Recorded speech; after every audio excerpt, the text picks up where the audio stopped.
নারায়ণগঞ্জের সোনারগাঁয়ের কাঁচপুরে গ্যাস বিস্ফোরণে আহত একই পরিবারের 4 জনকে উদ্ধারে সহায়তা করার কারণে প্রতিবেশী রাজু খন্দকার ও তার পরিবারের ওপর হামলার প্রতিবাদে এলাকাবাসী বিক্ষোভ মিছিল করেছে। স্টাফ রিপোর্টার নূর নবী জনি জানান, বিক্ষোভ মিছিলে অংশ নেওয়া শতাধিক গ্রামবাসী বাড়ির মালিক আজিমউদ্দিন ও ম্যানেজার আলাউদ্দিনের বিরুদ্ধে শাস্তির দাবি জানান।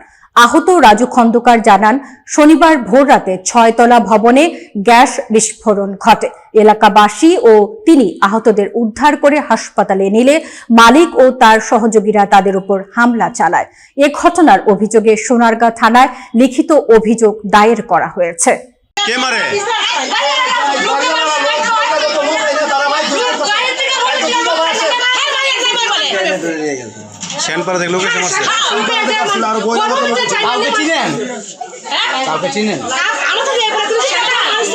তাদের বাড়িতে যখন এই আগুন গ্যাস বিস্ফোরিত হয়েছে, সেই জন্য বাচ্চা যাতে ক্ষয়ক্ষতি হয়েছে আমরা যাতে এটা গোপন রাখি সেই জন্য অনেকবার করছে, আমরা মানি নাই দেখে। তারপর আমাদের একজন ছোট ভাই বা এলাকার এই সামনে এই ছেলেকে কালকে মায়ের ধরে এখান থেকে উঠে না গণপিটানি দিচ্ছে নাহি যাই। তারপর আরো এদের সাথে আরো ছিল বহিরাগত বেশি, তারা মিলে তারা আওয়ামী লীগ পন্থী ছিল, যেটা সত্য সেটাই। এখানে তারা তাকে মাইরধর করছে, আসার দিছে মসজিদ থেকে, তাদের বাসা থেকে ধরে নিয়ে আসছে আইনা মাঠ পর্যন্ত। তাও সে বলছে আমি বলবো এখানে আগুন লাগছে, এ হয়েছে, এত কিছু হয়েছে, আমি বলবো না, বলতে পারবি না তোরা, এখন আমাদেরকে ধাক্কা টাক্কা